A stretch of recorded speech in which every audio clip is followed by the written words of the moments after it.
So first of all, let's have a look on the history of .NET platform. So this is a brief history about the .NET platform here. So the .NET is available from 2002. So 1.0 was released in 2002. Then we have Mono in 2004. So Mono is the open source software. It is an extension of the .NET framework which you can run apart from the Windows, because .NET we can run only with the Windows. We cannot run with the Linux and the others operating system, but Mono you can run. And nowadays the Mono is used by the Xamarin. So if you are looking for developing the cross-platform mobile app, then Xamarin will help you in that case.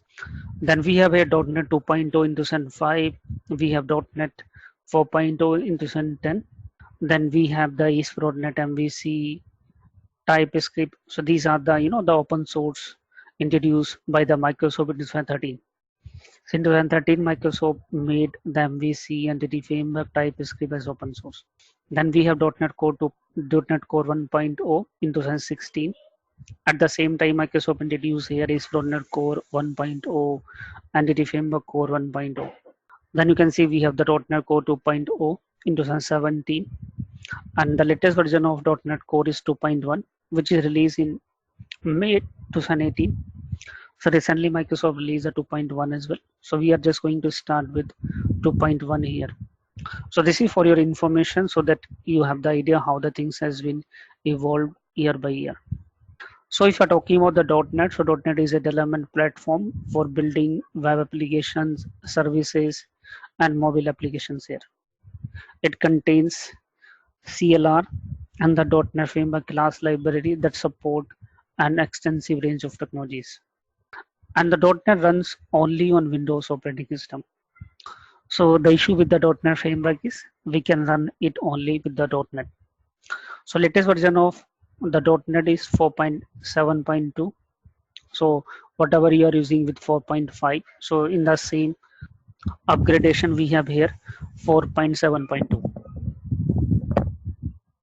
Now let's understand about the .NET Core. So .NET Core is the modular and smaller implementation of .NET.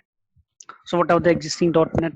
We have 4.5. So it is the smaller and implementation of that. It is cross-platform and open source. So we can run it on Windows, Linux, and Mac. Everywhere you can run it.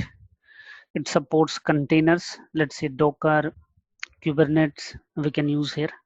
It support the microservices architecture as well. So if you're willing to develop the microservices using the .NET Core, you can do.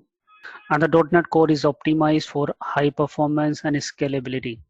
So if you're looking for high performance scalability, then .NET Core will help you in that case. It support the cross-platform development tools as well. Like we have VS Code, .NET CLI. So these are the tools you can use everywhere for developing the .NET Core base application.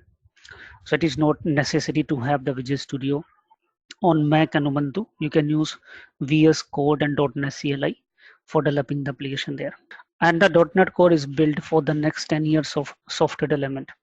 So if you're looking, if you're want to make the application in the upcoming 10 years, so .NET Core is the good choice, because now Microsoft focus is completely on the .NET Core. Even in Microsoft Azure and everywhere, Microsoft is replacing the .NET Core. So wherever the people are using the .NET framework, everywhere the Microsoft will replace the .NET Core. So this is the .NET platform. If you will see, actually we have the three implementation of .NET. We have .NET Framework 4.7, we have .NET Core 2.1, we have the Mono. So here, if you're looking for WPF, Windows Forms, ASP.NET development, then we have the .NET Framework 4.x, where we have the base class library. But if you are using the UWP, ASP.NET Core, ASP.NET Webhooks, and the SignalR, then we have the .NET Core, which is having the core library. And if you're looking for iOS, Android, and for the Mac based application, then we have the Mono class library there. So these are the things we have in case of .NET right now. And these are the available tools. You can use Visual Studio for Mac, Visual Studio Code, and the command line. So these are the various tools you can use for in that element. And these are the app model here, and these are the base class library we are having here.